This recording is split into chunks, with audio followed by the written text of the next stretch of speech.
from the nosebleeds. God, felt like a pretty not a long weekend, but a lot of stuff Uh, happened. it's very eventful. That's all you could say, Yeah, really. obviously, no shit, but like eventful, but like it was also it kind of felt like because there was no actual games being played, it felt like a long weekend, but it was All Star games, so as you all know. Anyways, we're back from the nosebleeds. I'm Co for that's Zach Drosik. I can finally look over to my left and see his cute face over All there, right, you know. all right. And yeah, Zach, how was your weekend? It was a great weekend. Definitely helped out by the All Star festivities being awesome, being one of the better years in recent memories for All Star festivities. How was yours? Same thing, bro. Hey man, I didn't have to watch Lakers basketball and DeAndre and stink up my weekend, so I will gladly take that anytime I can get, Had some every good chance I get. hoops. Had good 3-point contest. Some good ass Some food. fire Hawaiian bros. Hey, sir. Shout out Preston Rob. Man, I've had that 4 days in a row. Anyways, All Star game. Let's start talking about that because we're gonna have a long episode ahead of us talking about this stuff. Where you want to start off? Let's just start off from the top. Start with the game. I mean, we like yeah. Start out with Yeah. the game. Um, Great game. Newly introduced format. USA versus the world. USA Stars versus USA Stripes versus Team World. All that stuff went down in LA this weekend, and everybody was skeptical. That's the word I'll put it. Very intriguing. Very excited. Optimistic. We were for sure optimistic, and we had I don't say high hopes for it, but when it's the All Star Game weekend with a new format, you want to have high hopes for it. You don't want to be let down. And boy, did it deliver. At least in my opinion, I think that was a great format for them to have. And I think this format is here to stay. And I think it's going to be better next year, too, honestly. You look at who played for Team World, the 4 out of the 5 starters that got selected barely played. Like Shea and Giannis were selected. They didn't play because they were injured. Luka and Jokic played one possession. Luka was obviously hurt. Jokic is obviously coming back from injury too, but I mean that's whatever. I don't know really excuse for Jokic, but Luka was obviously hurt. He wanted to play at least something to get his pride in for his city that he's playing in. And then obviously the guy that was really playing his heart out, Wemby, went nuts. Thank you to him for bringing this event back. And then you look at the Stars team. Man, the OGs played 3 straight games. They was on fire every single game until that last one. Kawhi dropped 31 in his little quarter that he had. That was elite. Um, and then Braun, KD, all those guys. Steph obviously didn't play, which is another caveat to it. Like imagine if you had LeBron, Steph, and KD playing again like the Olympics last or 2 years ago. And then you look at sorry, there's a tour going on right now. That's kind of cool, interesting. Um, and then you look at the slightly younger USA Stars team with led by Anthony Edwards, the All Star Game MVP. They had Scotty Barnes with a game winning shot over Team World on that defensive collapse in Game One. Jalen Johnson was on that team. Jalen Duren was on that team. Kate Cunningham was on that team. Just Devin Booker was on that team. Like this, just a good format to have, good balance across all the teams. I think, in my opinion. And yeah, Team Stars came out to win. OGs got their legs tired it out for playing 3 straight games. Whatever happened to them, but yeah, in my opinion, great format, here to stay. Can't wait to see what they do next year with it and what they can do to tweak it, honestly, to make it even better for us. Yeah, going into the weekend, I was kind of with the skeptics on this format. I had some cautious optimism about it, but for the most part, I was this feels like it felt going into it like a gimmick, like a complete gimmick. And I came away from the weekend really liking it. I really enjoyed the format. I thought Victor Wembanyama really turned up the intensity. I mean, we saw what Anthony Edwards said in Yeah. post game, obviously giving credit to Wemby for making them play hard. So I felt like this was a complete success from the NBA. Now I do think there are stuff like there are factors that they could build off of. Like my biggest criticism would probably be that the OGs should have played Team World in the first matchup and not uh, Team Stars because just because their age and the fact that they clearly were gassed by the time that third game came around, and that led to a pretty boring final, pretty boring championship. But I still like that's a very minute nitpick. It feels like I'm being nitpicky. I mean, we saw the first three games had a game winner in them. Like Yeah. we weren't getting that in All Star games before this. It's just it was completely different level of intensity. We saw how frustrated Wimby was to go 0-2, but I don't really think you could blame him. That's not even being biased. Look who he was playing around. Like I think all you got to do is show somebody that Scotty Barnes clip where Denny Avdia and Karl Anthony Towns are trying to guard the rim when they need a three to win, leaving Yeah. Scotty with a great look at the rim. That's a great shot though over two defenders. No, yeah, especially Wimby was closing out on that shot too. That was a great shot from Scotty. I'm not trying to diminish that, Oh, but absolutely not. Yeah. it was a bit of a rough go for Team World without their four superstars. So I'm just hoping that going forward we can get more health going into the All Star game. Obviously, that's not something that the league can change unless they shorten the schedule of regular season play. But I'm not going to get too much into that. So yeah, like really, just pray for health next year because Yeah. I for one really want to see a healthy world squad come to Phoenix. Yeah. I think the format was great. I think last year they tried to do they kind of introduced this, bracket tournament style format with the four different teams and the Rising Stars. Me personally, I didn't think the Rising Stars deserved to have like a shot in that. It was cool to see them compete, whatever. But like they kind of introduced that last year, and then this year they took another step forward, made it USA versus the world, three teams play against each other.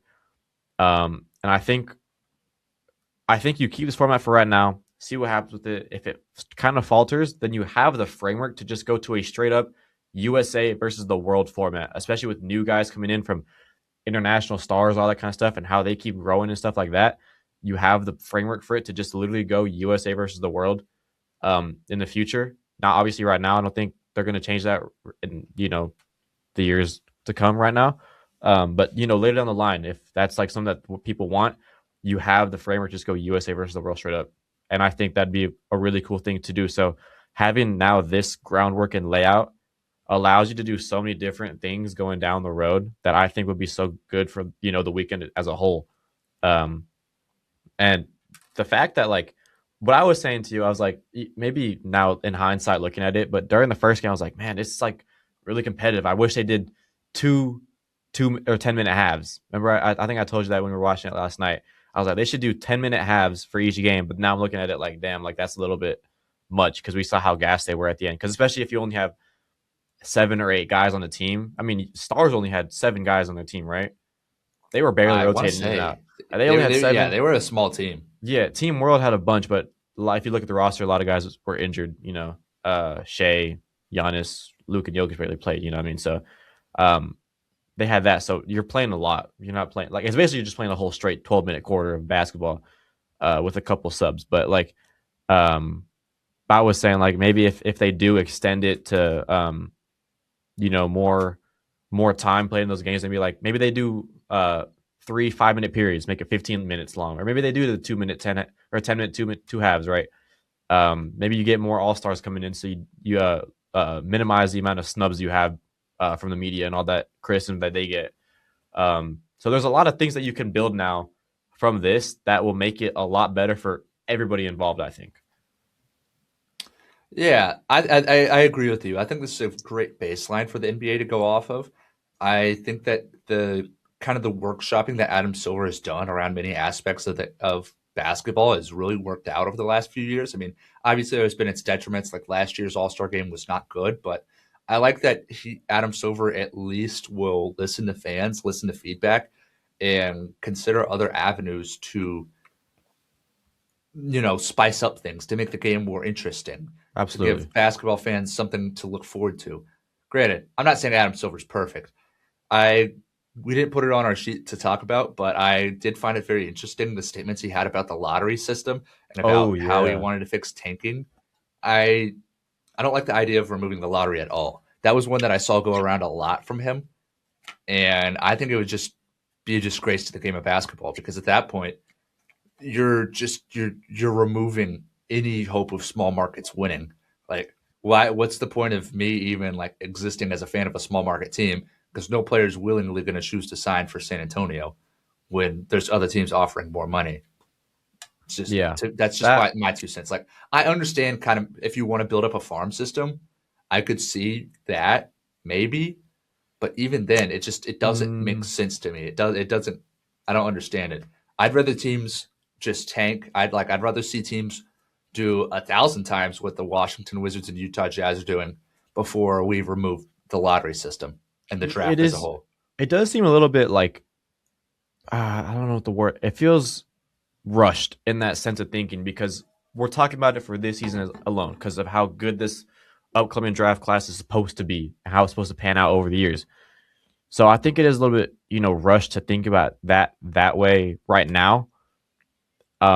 And I think like in previous years, like we didn't really see tanking with we kind of saw quote unquote tanking with guys like Wemby and Cooper Flag, yes. But I mean, the teams that tank didn't even get that guy. So what's the point of like trying to hinder the teams that are quote unquote actively tanking, which I don't think Well, there's really actively tanking.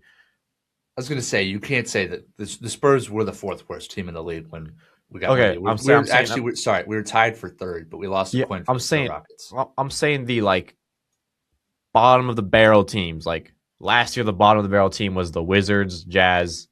Like those teams didn't even get a sniff at Cooper Flag. You know what I mean? Like Oh those yeah, no teams. doubt, no doubt. I'm saying that. Like so, looking at it now, I think the only reason we're having this discussion is because of how good this prospect class is looking. We're not really going to have that, down the road. I don't think. I mean, hopefully we do because look at how good it is for the sport right now to look at like we have this kind of like team going on right now. It's just right now, like we don't have to worry about that. Like if it becomes a problem in teams or in years down the line where like there's not like a there's not like a strong case for a class to be good, then yeah, it's a little bit of a problem for tanking.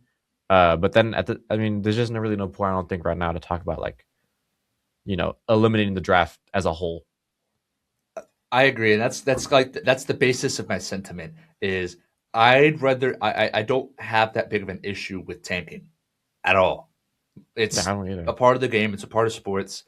It's how you get better at this point, really, Yeah, and it gives small market teams a chance to compete with these big market teams and get a prospect to build around. yeah. It's That's kind of the end all be all. I think the part that also not it kind of makes me not make me mad, but makes me question Silver's decision in the league. Like we saw the Jazz get fined what 500,000 for basically shutting down Jaren Jackson Jr. at that point, because he didn't really play, or it was kind of like this thing where like they were taking him out for the fourth quarter of games, right? I think it was Um, that rather than shutting yeah, Jaron yeah, it Jackson was it down. was for the fourth quarter of the games. But my thing is, it's like there's no need to fine them and penalize them more for like the team knows they're bad. They know they're not going to be doing good this season. So why not maximize their chance of being better in the future? There's no need to penalize them for knowing their place in the league. In my opinion, at least. Exactly. I'd rather teams lose 100, like just lose every game possible, than be mediocre. Be Exactly. stuck in but starting to name names here. We name it a lot. We named them a lot, but the Chicago Bulls, who for the last few seasons have been the pinnacle of mediocrity. What did you call them? You The said the the play in playing something perennials, play in perennials. I mean them, the the Heat, Heat, the the Hawks, Hawks. Just the you feel Raptors. bad, Raptors, but the Raptors have escaped. Yeah, they got the mud. Again, Yeah, you feel bad for those fan bases, and mediocrity is the worst thing in sports. I mean, you go down the list. Football being mediocre is awful. I know that. I'm a Dallas Cowboys fan. Unfortunately, baseball mediocrity in baseball I know that might because be I'm the a Giants worst. fan. I want to say Straight mediocrity. 81 win seasons, bro. Yeah, that might be the worst thing ever. Yeah, In basketball, it's awful, especially with the play-in now because you don't get a chance. There's a chance you don't get into the lottery at all. exactly. So I don't have an issue with teams tanking. That's probably the least of my concerns in the basketball world right now. I don't Yeah, understand why it's such a big issue. I yeah. I think mean, that I think that the Jazz are doing and the Wizards are doing what's in the best interest of their future, and I applaud them for that. Try to escape mediocrity. Try to escape being bad. That's the whole point of tanking. Is you're bad now. We lose now, or you win now. We win later. yeah. I That's mean, the whole point. I've seen things of people trying to say like, if you wanna, there's no point in penalized losing. Like they're already a bad team. Like there's just no point to do that. But like if you wanna like eliminate tanking, which is, I mean, the opposite of tanking is winning games, right? Then you let the teams tank throughout the year, right? Let them tank. And then instead of doing a lottery system, which is now what many conspiracists say is rigged and all this kind of stuff because all future result or past results, but like instead of having that, the lottery, you have the teams play and earn their spot for the number one pick. See, that's just that you lose me there. I think that's ridiculous. I mean, I've seen people You're say gonna that. have the worst basketball we have ever seen played. You think tanking's bad. You think what the Jazz are doing right now. How about the Jazz just put out their G League roster, say, oh yeah, all 15 of our players are going on IR. Like you're That is about to see the true. Yeah. worst basketball possible. I Yeah. think the tournament's probably one of the worst ideas ever. I'm not saying it's a good one. I'm just That's saying that's up what there people with say. that's up there with removing the draft. Like that's awful. It's a terrible idea. I Yeah. applaud Adam Silver for thinking outside the box and trying these like thinking or considering these new aspects or new ways to do the draft or get young talent into the league. But these are just awful, and I hope he's hearing the feedback on social media because we know he checks social media a lot, especially with a lot of the decisions that he makes. I mean, So I think he just I gotta don't think this happens, but we'll see. he's gotta chill right now. That's the bottom line, I think. Um, Moving on. Speaking of things from the league as well, kind of things from the league. Um, that arena last night was so dead, and I've seen people saying that they had to add the lights to the seats or the railings or the whatever to like make it look lively. Yeah.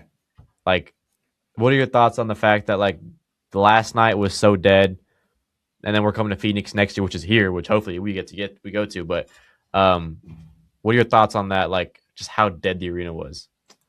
Obviously, I mean, we know LA is a Clippers town, but still, it was What? awful.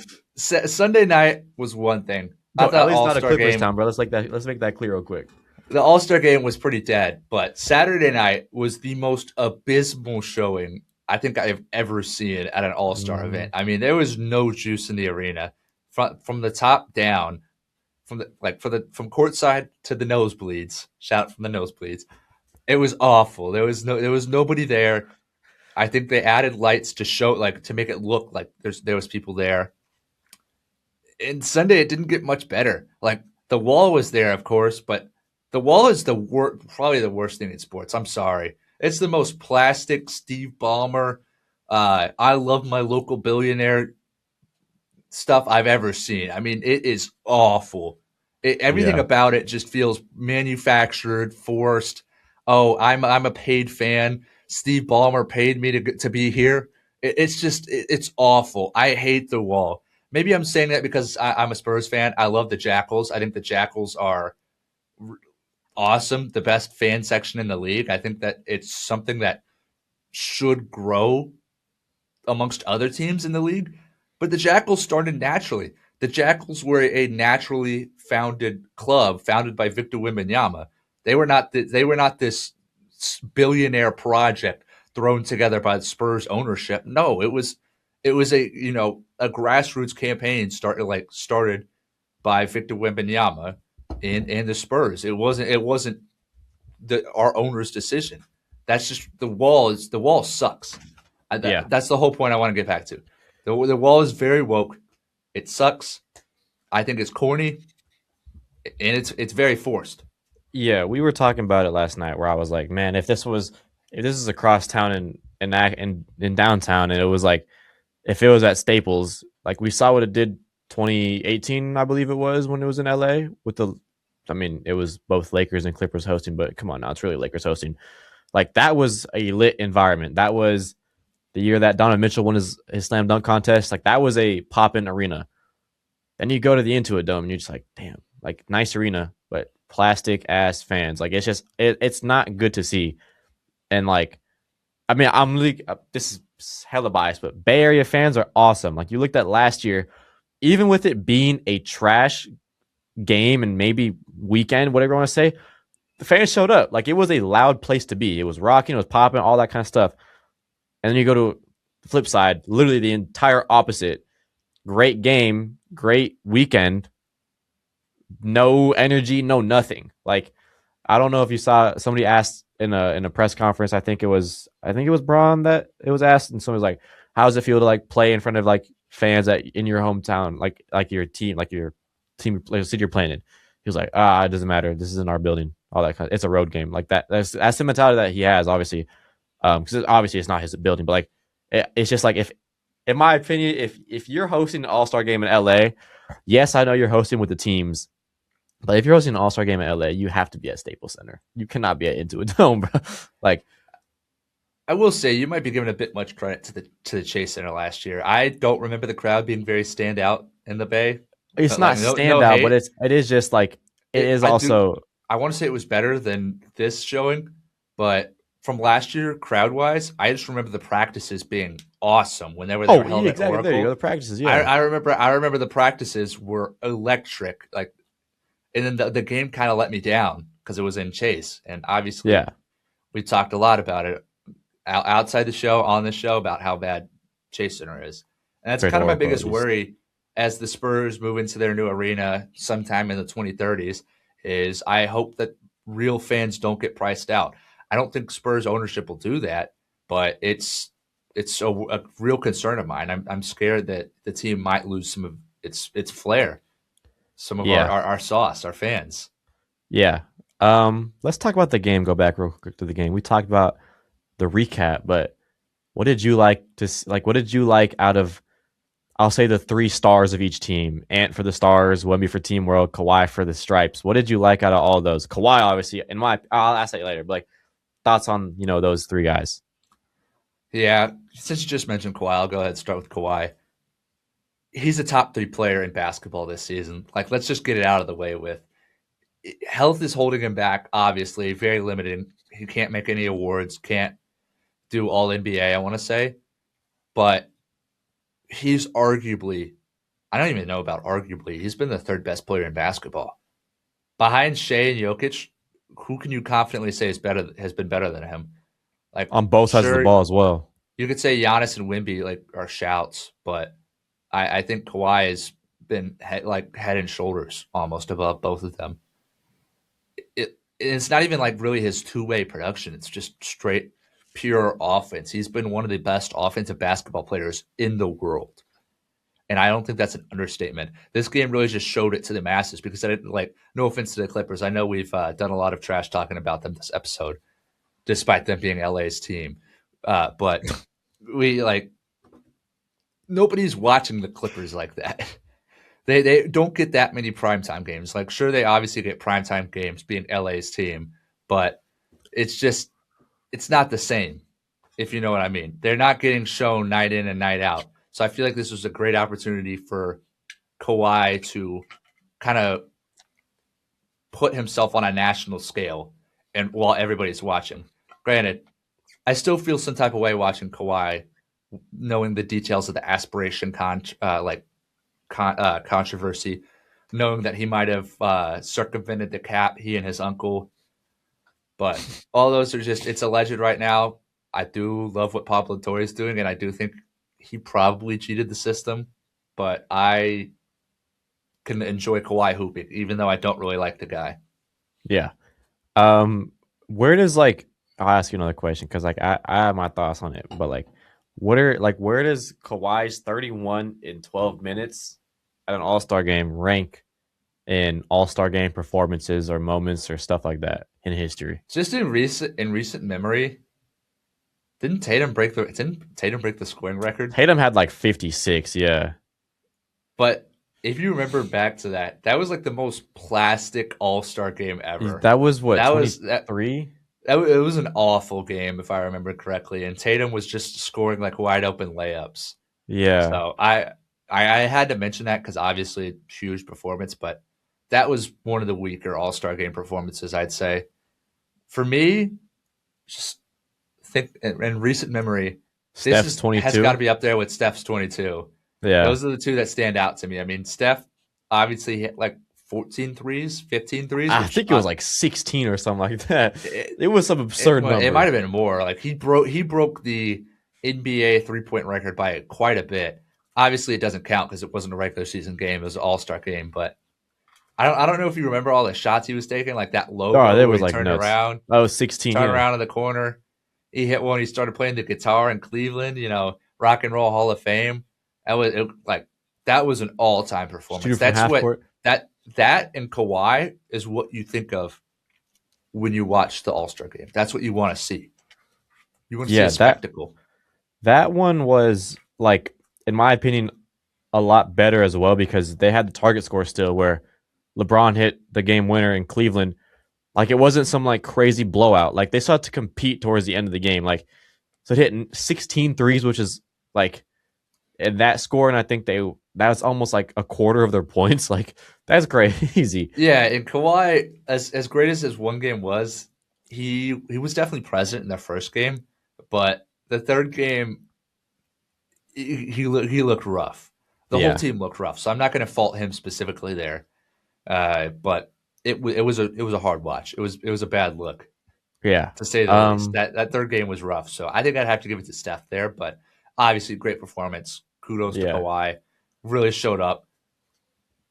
Yeah, I mean And then that was Wemby one of and the more Ant. entertaining quarters of basketball I've watched in some time. Probably since All last right, bro. Tuesday when Wemby had Did 25 you in eight watch that minutes. though? Did you watch that? I watched highlights. That's what I thought. That's what I thought. That's what I thought. That's what I thought. That's what I thought. All right, we heard Ant praise Wemby for how he played, but those two really showed out for both of their squads and the whole league as a whole. Um, they brought All Star basketball back. I feel like, in my opinion, Ant MVP obviously he really went like nuclear in all three games. Wemby obviously competitive as he is went dummy in all two of his games.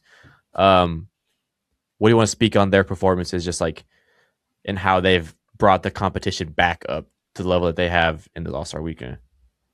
Obviously, as Ant said, it starts with Wemby. I feel like him setting out, like even last year, he played noticeably harder than everybody when nobody wanted to play hard at all. And I feel like this year he really built on last year, both in the media and on the court, talking about how serious he took the All Star game and how I think he had a quote. I don't want to say it's an exact quote, but he basically said, "This is the game we love. Why not play it? Why not play it Yeah, as hard as you can?" And I can't appreciate that enough because for years, us basketball fans feel like we've been slighted in the All Star game by players not giving their best. We watch the All Star game because we want to see the best in the world, the best of the best, compete against each other. And for years, we just weren't seeing that in the product. But it feels like Victor Wembanyama and Anthony Edwards really have brought that sentiment back by mm-hmm. playing hard. And obviously, Wemby started it, but Ant finished it. I mean, I think that's all you could say about Ant's performance in the first two games. I mean, he was the closer. Yeah, Now, Kawhi did. I believe he hit the game. No, Fox hit the game winner. I can't Fox believe hit I'm it. missing that. But Ant brought them back into that game and gave them a chance to win late. I Mm-hmm. mean, it was electric. It was Yeah, electric. I wish the last game was a bit closer, but hey, you got to win by any means possible. And absolutely. shout out to Ant and Wimby for bringing the intensity. I obviously, I think those are the two faces of the league going forward. I don't think there's any discussion. I don't think you should compare. I don't think everything should be a comparison to the past because these are two players we haven't seen before. But it's this like your LeBron and Steph.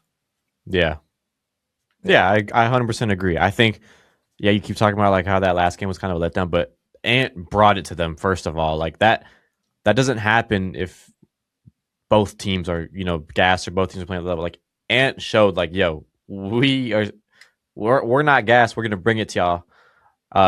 He said in a post game interview with Malika too, like Malika Andrews afterwards, Malika asked him something about like how does it feel like play against them, and he was like, yeah, like these are the guys we looked up to, but now every time we beat them, we want to put belt to them. I was like, like that's like his culture, that's his character and all that stuff, and I love that for the league going forward. Mix that with Wemby's competitiveness, and you just have now a Braun Steph echelon of faces of the league going forward. Um, and unfortunately, unlike Braun and Steph, they weren't East West. It's both West, but that's a great West rivalry right Hey, there. hey, we did see that quote though from Ant post game. Until Ant goes out All east. right, yeah, you know what? Yeah, because he could be going to Atlanta. You're right. With Well, Jonathan Minga, either Snake that Nugget. or with expansion, maybe Minnesota gets pushed to the east. We could see that. So You're right, that too. So maybe that's a great thing to look forward to. But you're right. Those two guys are like the future faces of the league. Ant's character and Wemby's character go so hand in hand with each other. And like the thing I love too is like they both have respect for everybody. Like Ant is confident, he's like swaggy, he pushes out there all the time, but he still has like so much respect for all the guys that's come before him. Like he loves KD, all these guys. He just wants to beat them, which is just straight hoops. That's the level of basketball that you love to see. Like you have respect for them, but you still want to beat them when you're inside the lines with them, which I love to see. And yeah, I mean this weekend was awesome. I mean we can continue like going back to Saturday. I know you had a little bit of you have some PTSD thinking about that, but let's start dunk contest. Shout out Oakland. Shout out Keyshawn Johnson for winning that thing. Brought out E40, dunked over E40. Man, I love to see that one. That got me on my feet. Not the greatest dunk. The extension looked kind of nice though. I'm not gonna lie. He kind of hit that like Jordan type of like. yeah, he did the arm That behind the was a back. that was a that Yeah, was a the arm nice behind the one. head. I like that. I thought the dunks was solid. Yeah. It's not a flashy dunk, but when you think about the degree of difficulty, not many people can probably get all the way up. With their legs Yeah, fully extended as well. I I don't want to sound like bitter or sound like a hater because Carter Bryant lost, a guy who I was rooting for, but just wasn't impressed by this dunk contest flat out. I even Carter's dunks were cool, but like they don't really like blow your mind. No, I mean, absolutely maybe if not. he got that last one down, I thought the last one was tough, Was it the one especially where he? With Vince hyping it up. Yeah, yeah, yeah, yeah, yeah. That one would have been tough, but he couldn't get it down, so obviously not going to talk about it. I thought all of them were pretty cookie cutter, pretty bland. I Man, wish there don't was even give more. me. There should have been more props involved. Like I give major props to Keyshawn Johnson for bringing out E40 because I feel like there wasn't just anything going. There wasn't any standout or memorable moments. Like we saw your boy Jackson Hayes. What did he do? Just take a dunk? He just dunked from one step inside the free throw line, which is like two steps for a regular person. It's awful. One of the worst performances ever. Shout out Chase Richardson. He tried, but in the end, he just didn't have it. He might have a concussion, if we're being honest. Not his hair saver. I I feel bad for him. I hope he's good, but I give him major kudos for trying that dunk because we saw he posted after. We saw what he was going to try for, and that It would have was been a an good awesome dunk. dunk. I would have Absolutely given would have been a that 50. I would probably have given it a 50, especially considering his size. It's just Yeah. unfortunate that he couldn't get it in the dunk contest, but I give him major applaud for trying it. Try Yeah. something. Like I wish more players would go out there with their attempts. I do think the attempt limit kind of limits creativity. Yeah, I think you absolutely. could say that, but we also don't want a Jalen Green situation where we got a guy going out there trying 80 different times to get the same dunk. Like that gets ridiculous. But I do think three is a bit low for attempts. Yeah, I I think the think it should be like a timer, maybe a 5 minute timer, maybe a 3 minute timer. You know what I mean? yeah, the Not a two timer minute also timer. isn't great. But I saw somebody posting again today. You remember the clip of Cole Anthony where he took like 50 minutes to lace up his Timbs sitting Yes. courtside Yeah. for that garbage dunk? Yeah. Yeah, we don't want a repeat of that. But this Yeah. dunk contest, not good. Can't say I expected better, but I thought there would at least be more creativity. Yeah. I'm a bit bummed that Carter Bryant didn't win, but I don't know. Last year, Steph Castle's robbery was even worse. So like Man, dunk, this is nothing. McClung dunked over a car, bro. Okay, Castle could have done that if he wanted to. He didn't though. So That's not creative. Castle's dunk had like, has anybody ever caught the ball out of the net into an East Bay? didn't McClung dunk two at the same time though too? Was that last We've year? seen that done before. Like that's the point. I want some creativity, and Castles was creative. Okay, here's the thing. We talked last week about how the dunk contest we might have hit a cap on creativity.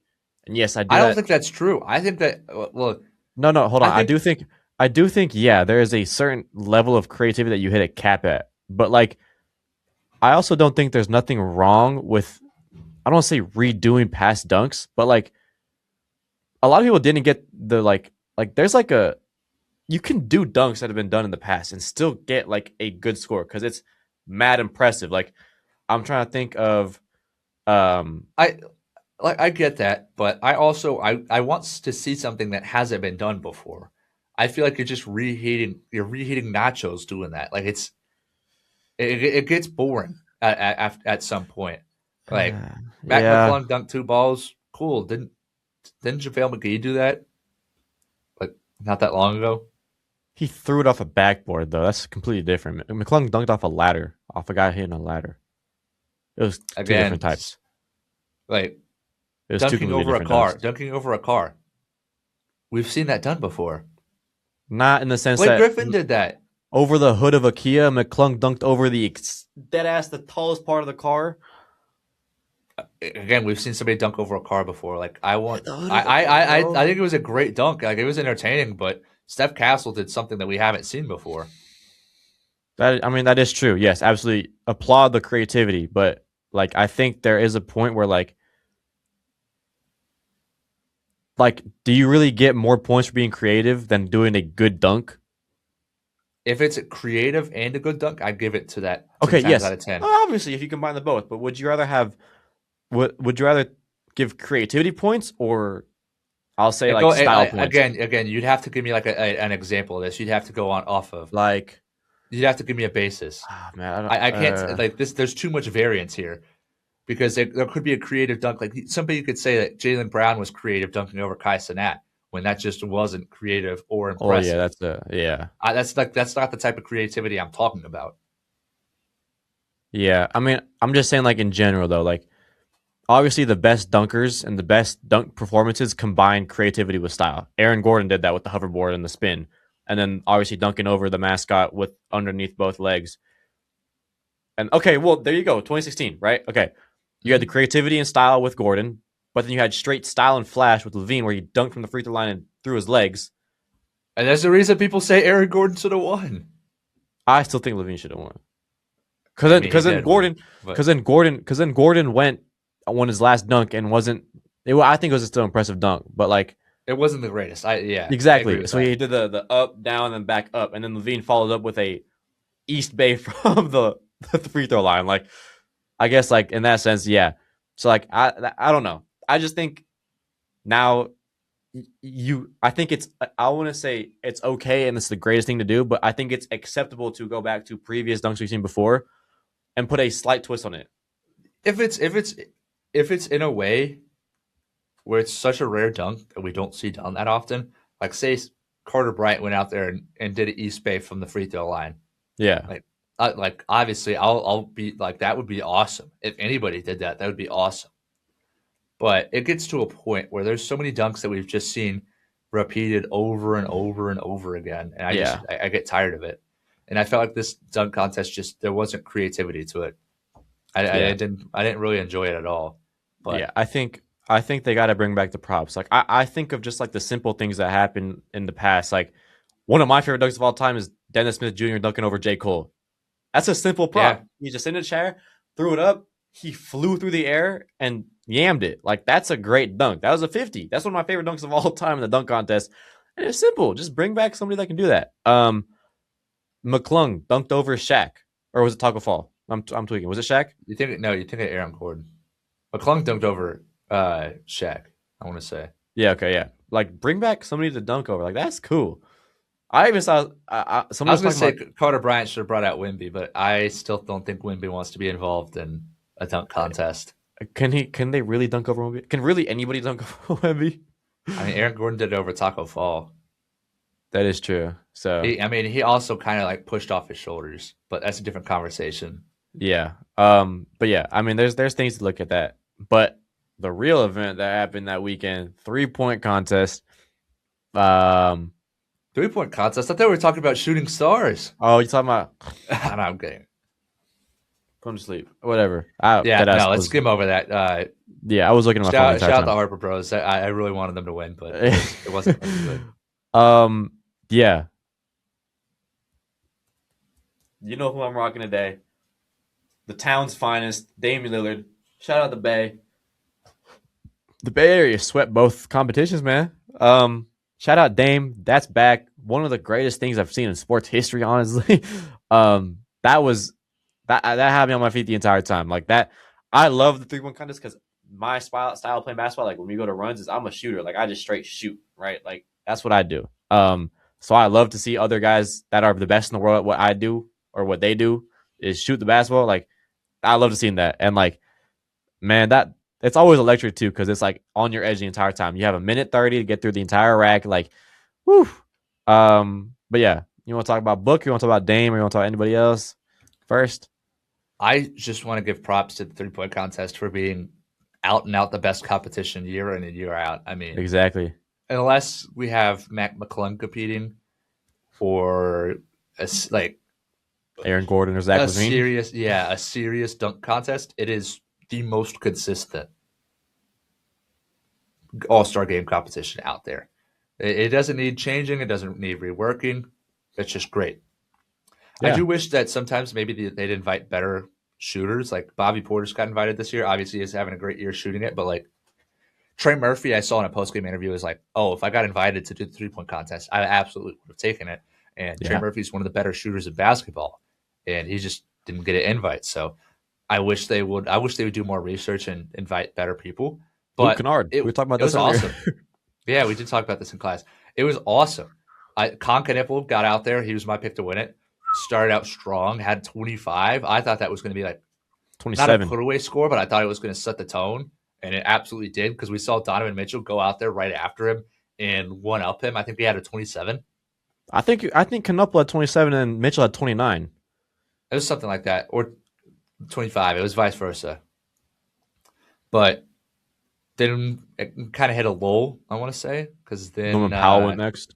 Norman Powell just, his jumper's not meant for this. Great shooter, obviously. He's shooting like 39% on the season, but Yeah. his jumper just takes far too long in this contest to be effective. Yeah, and then it was I believe it was Maxey that went, yeah. Then Portis, then Book.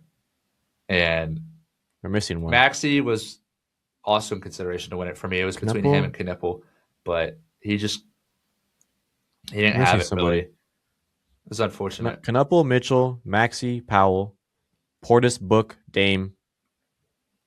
I think that was it. No, there's 8. Who are we missing? Wow. I don't think we're missing anybody. There's 8 people. Or did I just count 8? I definitely just counted 8. I'm stupid. Okay. Anyways. Yeah. I had my fingers. I don't know why I thought I had 7. Anyways. Oh, Jamal Murray. Oh, okay. So we did miss somebody. Yeah. But most of them forgetful. pretty irrelevant performances from them. No hate, but it just wasn't. It wasn't great. It wasn't bad. I mean, the top 3 was clear cut from the start. Knuppel, Mitchell was on fire, and then obviously Dame Time came back. Like that was nuts. And then out of nowhere, Book, who's shooting 30% from 3, at times worse on this season, just absolutely catches fire. Gets the first place score heading into that final round. Yeah. And then he blew He's won the contest before, though, so makes sense. He just fell a rhythm. He's won it before. What was it, 2022? He won it, I believe. He's just caught fire again. I can't remember off the top of my head, but Book's been there, done that. I'm not shocked that he did that. It's just funny when you look at like the percentages that he's shooting this season. Yeah, that's true. We were talking about it whenever the lineup first got announced for who was in the contest. We were talking about it with Reese, and we are just like, oh, why is Book in here? There's Polar Bear in Arlington, Texas. But he managed to catch fire, get to the final round, and then what a final round we saw. That was nuts, man. I mean, I think Con went first, right? Con fell off a little bit. He didn't really. It wasn't great. He had like 21. But then Dame just got on an absolute heater. I mean, it looked like Book wasn't even going to be able to touch him. And then here we go. We get to the final round. Book was scorching. He hit like 9 of his first 10. He was a flamethrower. That's all you could say. It was ridiculous. Yeah. He came out on fire, and then he got to his last rack. Wait, he only needed two to tie, he only needed one shot to tie. Needed two. He hit the first one. Or yeah, going into the final rack, he needed two to tie, three to Yeah, take the lead, he hit the first and he one. only hit one. Yeah, And all what was I don't want to call it an all time choke job. That feels a bit harsh, but it kind of was an all time choke job. yeah. I've always wanted to like see like the final round go to, like a shoot off too. Could you imagine if I Book do hit just too. I was one really more? rooting for the tie there. That would have been awesome to see him and Dame just go band for band. And I Yeah, mean, we pretty much did see them go band for band in that final round. I mean, shout out to Khan, but he wasn't really. It wasn't his best performance in the final round. He kind of got all his compared to his shooting back in the first round. first. Yeah, Yeah, I saw somebody on Twitter say that like if it did go to a shootout, like could you imagine if they had both of them shoot at the same time on either side of the court at the ooh, same time? that'd be That'd be sick. kind of cool, bro. That'd be kind of cool. I'm not gonna lie. That would be kind of cool. I don't know how that would work. You'd be a little overstimulated with like both of them going on, but like then at the end you don't really know who won. Like you did your best and you look over and you see what their score is. Like that'd be kind of cool. But let's talk about next year here in Phoenix. You saw people on. I mean, Going to be Dame an posted this on. electric crowd. Yeah, Promise. There yeah, will be an exactly. For electric this, crowd. we will be there. Phoenix will show out. Dame posted on his Instagram story a DM he had with Steph about him next year pulling up, and Steph was like, for sure, and he's gonna get Clay, and then Book's obviously the hometown hero from here. Hometown, he's already here. So can you imagine that? Dame, Book, rematch, Steph, Clay. That's your three greatest shooters in NBA history. Book, who just went to a finals, won it before. That's four reigning champion or four previous champions of the 3 point contest, and then you had four more up and coming guys. Probably Knuppel, probably Mitchell again. You know, other guy two, and then you have two more guys, probably snipe shooters. We said Luke Kennard, who probably is a great shout for that, right? Like that's all he does. And Um, Julian Champagnian. there you go, Champagne, boom, right? Like add some snipers and specialists, and that's probably going to be one of the stacked things of all time. Like I remember when they had the Steph versus Sabrina 3 point contest. That was like really hyped up. That was like one of the most hyped things I've seen That in was All Star Weekend since awesome. I was yeah just since looking in a back at while. that this weekend, and Sabrina would have won this contest. Oh, absolutely. Like Sabrina would have won the contest that year. Like honestly, why not let Sabrina just play in one of these? That would be I've awesome. seen that stuff all over. That'd Like be yeah, let her awesome. play. But like next year, that's they should be one of the most anticipated 3 point contests probably of all time. Four champions going for it. Like that'd be kind of crazy. I wonder if next year, if what if it's just like they have like those guys, but what if they do like a bracket style? Because now clearly there's a lot more buzz and hype around 3 point contest and the dunk contest. What if they do Yeah, a bracket of eight, there's a not a lot of buzz around necessarily like a bracket style, but but make it a little bit a different longer? type, more competition. Yeah, That's what people want at the end of the day, and I think that would be a very intriguing setup. like what if they do like 8 guys, like take these 8 guys and then seed them? Obviously, the ones who probably this year have probably been Book or not Book, probably Knuppel, 2 seed Mitchell. Like Yeah, you seed them and then run them you through. see them by 3 pointers made or 3 point percentage, Yeah, something, however you or want maybe to do even it. just fan voting, whatever. Yeah, Straight fan voting, and then like can you imagine next year you got Steph 1 seed, Dame 2 seed, Book 3 seed, Clay 4 seed, and then see them up with that, and then like they go on to play each other, and then semifinals and then finals. Like that would be obviously it would be a lot longer than we have right now, but for what we want to see, like we want to see 3 point shooting now instead of dunk contests at this point. So, because like you said, it's more consistent. Yeah, he's here next year. Hopefully, we get to see that. Um, end this episode off. Uh, I was actually side note just before we get to the end. I want to give a shout out to Unrivaled to the 1v1 tournament and to the champ, the point guard, Chelsea Gray. Point guard, Obviously, the game of basketball lost one point guard this week in Chris Paul.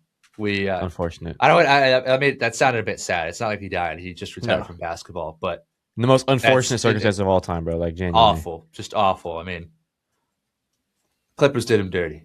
That's how we could say it. But we do miss Chris Paul very much. Everybody on this show, us too. Yeah. We love Chris Paul very much. He'll forever be a Spurs legend. I'm sure for you, he'll forever be a Lakers rumored legend. Lakers rumor. Shout out 2011, bro. That's awful. I hate thinking about that. But yeah, going back to Unrivaled, shout out the point guard, shout out Chelsea Gray. That was an awesome tournament. And I really, really, really, really love the competition there. I love the amount of intensity from the players, the fans. I mean, it was awesome. And obviously, there's been a lot of talk about the NBA getting a 1v1 competition for years, but the players are just too scared. And I feel like Unrivaled and women's hoopers just showed the blueprint. They showed why it sells. They showed how awesome it is. They showed what competition brings. I mean, we saw so many great moments throughout the weekend coming from the tournament. So many, viral clips, so many viral moments come from the weekend. And I think Adam Silver and the NBA could do well incorporating that. And I think NBA players could learn from, the unrivaled players and learn what's awesome about it. I mean, we've seen Victor Wembanyama and Ant, as we've talked about, the two kind of phases of this next generation say they want a 1v1 competition, say that they think it would be awesome. Yeah. Just why Me why not incorporate it? I mean, me and my dad actually were on FaceTime, I think it was Friday night or Saturday night, talking literally about a potential 1v1 tournament.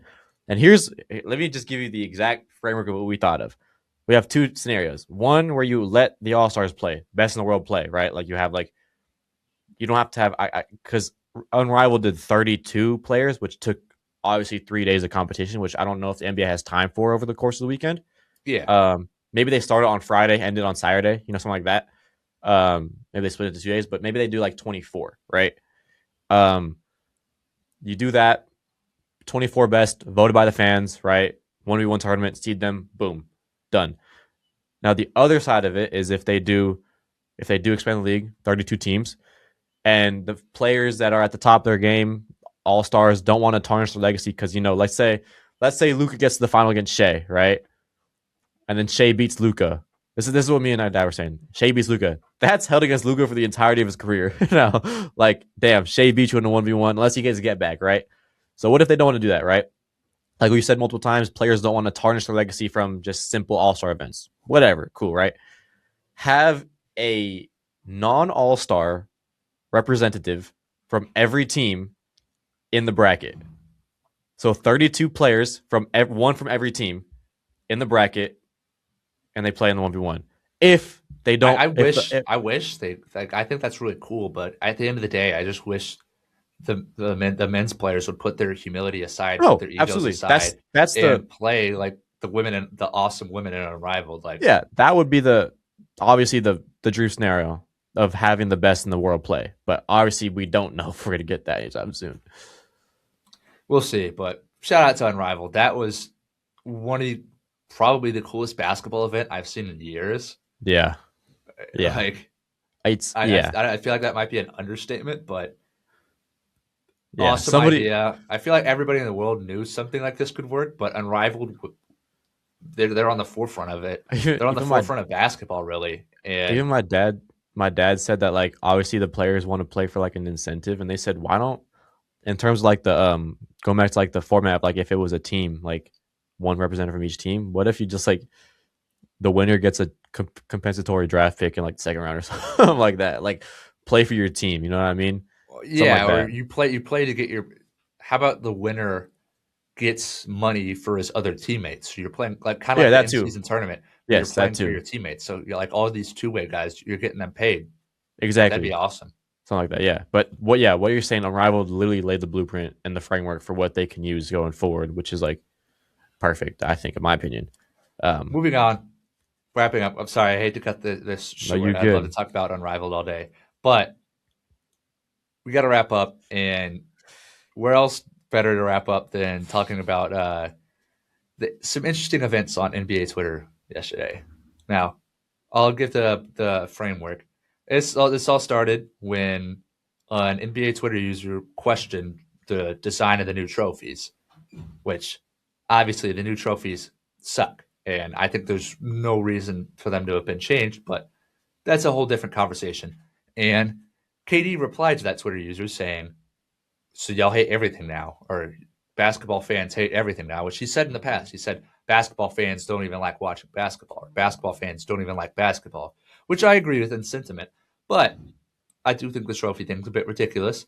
But furthermore, the fan questioned him then on his more than questionable investments. I don't really want to get too far into that. I don't want us to be, censored or posted. But let's just say he likes Katie likes his drones and he likes selling them to very bad people. And Katie replied, trying to, in this smug way, like he kind of usually does, dodging the question, beating around the bush. And he said, "Oh, see, like, why do you not like the trophies? Do y'all just all hate the trophies?" Something like that. And the NBA Twitter user responded the best way possible. He said, "I don't like the trophies. They're bland and unoriginal. But now that I answered your question, answer mine. Why do you invest in these drones and selling them to bad people?" And it got set off from there. I mean, we saw this burner account that got apparently leaked. That's apparently KD. We don't know for sure, but it's talking like it's KD. It's supposedly KD. It's giving information that only KD could know, I believe, in these group chats. And let's just say the information that came out, not that great. I mean, not even going to talk about the questionable investments because that's a whole other thing. And he basically showed no shame in selling these drones to bad people, but selling these drones to bad people and who are committing an ongoing genocide. But he also took time out of his day to trash talk his own teammates and Jabari Smith Jr., Alprin Shingun, I forget who else. There's a whole list. I mean, people were Uh, talking about the KD Island. Like it was ridiculous. There was a whole files that dropped on it. yeah, It's just it's it not a good was. look. I mean I feel like every basketball player probably has a burner out there, but getting it exposed and it being exposed that you have been trash talking your teammates, it's not a good look. It really isn't, and I've not been like the biggest fan of Katie just for the fact that I was a Lakers fan and like all this kind of stuff. And when you went to the Bay, I kind of lost respect for him there. But over like the past couple of years, I've really like ramped up my respect for him. Like he's really just a guy that loves to play basketball, and like I've really gained respect and I've started to like love him a lot and like him a lot. He's just like a really cool dude. Um, for as much hate as he gets, I don't think he deserves half of it. Um, and I've been one of those guys that hasn't been giving him the utmost respect, like many people have. But I really have ramped it up over the years, and I've really come to like him. And then that came out yesterday. I'm just sitting here and like, damn, like it really does suck. Like it's kind of almost like giving fuel to a fire that was already yours, that was being extinguished. Honestly, from my perspective, was being extinguished. I was part of that guy or part of that team that lit the fire of he's not the greatest person in the world of basketball. I guess is that's the word to say. Kind of ring Yeah. chased, wasn't like respectable at least, right? And then that fire was kind of being extinguished. More people saw that like the light. Obviously, Team USA helped out a lot. The documentary that came out about the gold when they winning the gold helped it. And then the fire was being extinguished. And then he just all that comes out now, and it's just like boom, fire back on him. It Yeah, sucks. this the stuff about his teammates, and the other players I could care less about. But this weekend and this recent times in general, it's just made me disappointed in the generation of basketball that I have grown up watching. I mean, Steph, Katie, and LeBron have all said or done apprehensible things amidst current world events, and it really breaks my heart. It makes me disappointed to think that they're Yeah, just not good people. yeah. It does suck, but at the end of the day, um, I don't say at the end of the day because obviously the end of discussion is always everything's bigger than sports and basketball, all that stuff, obviously. Um, but it does suck that at the end of the day, like these are the guys that we grew watching up, or we watched growing up, and like now, like we've come to have such like a deep connection with all of them. Like I have like multiple jerseys of guys that I watched growing up, and then you grow up and you learn all these things about them. It's just like it just kind of sucks, you know. Like Curry's one of your favorite players of all time, right? Like you've watched him your whole childhood, and you grow up now, and it's like you kind of just like learn more things about them that don't really sit right with you, and that does kind of suck. And like I have the same thing. Like I my biggest fan, or I was the biggest fan of Kobe growing up, and then I grow up now learning about all these things, and it's just like I don't know. It's kind of hard to separate the man from basketball sometimes, but you really can't sometimes. So it does suck to, like you said, grow up in this day and age of basketball where you're kind of disappointed in your idols. Yeah, but at the end of the day, it's you can't idolize anybody to that extent. I mean, it's just a part of it. It's a part of growing up, and it sucks. But Yeah, I hate this weekend. It's not. I'm not saying it's been eye opening because I feel like I've known that we've known for like the past couple of weeks about the Katie and Steph stuff and their shady investments. But LeBron doubling down on what some people have thought for a while, it was a hard watch. It was hard to see. Just even yeah, like even not growing up as the biggest Braun fan, being a Steph fan growing up, it was hard to watch. yeah. It sucks, but all in all, basketball is going to roll on. We're going to continue covering it. We're here all the time. Um, Episode maybe Wednesday. Nothing's going to happen between now and then. Obviously, they're on their break still. We'll So we'll see. see if we hop in here in the studio and record. If not, we'll be back next week with a whole bunch of games to talk about. Um, College basketball's ramping up. March Madness will have another mock draft for you in the coming weeks. Uh, yeah, new faces and new places obviously continue to stay hot and ready. And we'll be back with y'all from the Nosebleeds out on a Stop Monday hating, love afternoon. basketball. Stop hating, love basketball. That's all we got to do as a community and if, as a society. Stop hate, love basketball. From the Nosebleeds out on Monday.